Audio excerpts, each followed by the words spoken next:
Hello, welcome back. In the previous lecture, we have learned about justify content property and align items property. So it's time to design the right menu. So let's open up the CSS file because we need to create more classes of justify content and for the align items property. We will create another class of justify content flex start. We'll say flex start and the property value will be flex start, and we will copy one more time and we will say flex end, and this will be flex end class. And for the line items, we will copy this and paste it two more times, and this will be flex start and this will be flex end,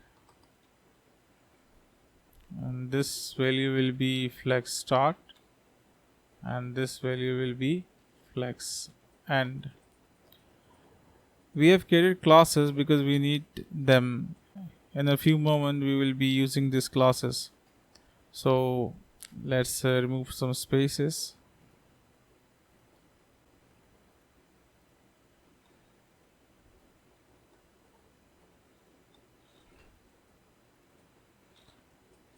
And we are good to go.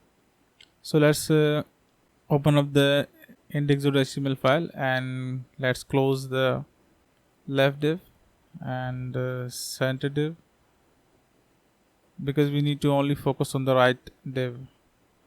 So in the right menu, so here's the right div and this is the flex items of the nav. We need to create right div a flex container, and because we need to make this element a flex item, so we will be creating a flex container. We will say flex and this will be the flex container and these will be the flex items of the right div. When we save the file and when we refresh it, you will see that it's stretched to the flex start position.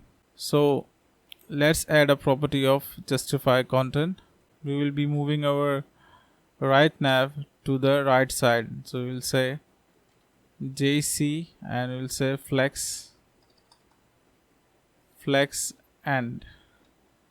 When we save the file and when we refresh it, it will move to the right.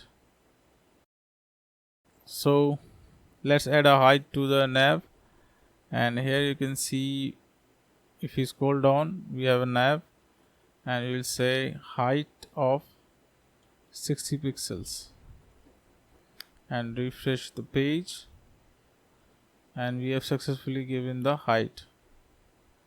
So that's it for now, and see you in the next lecture.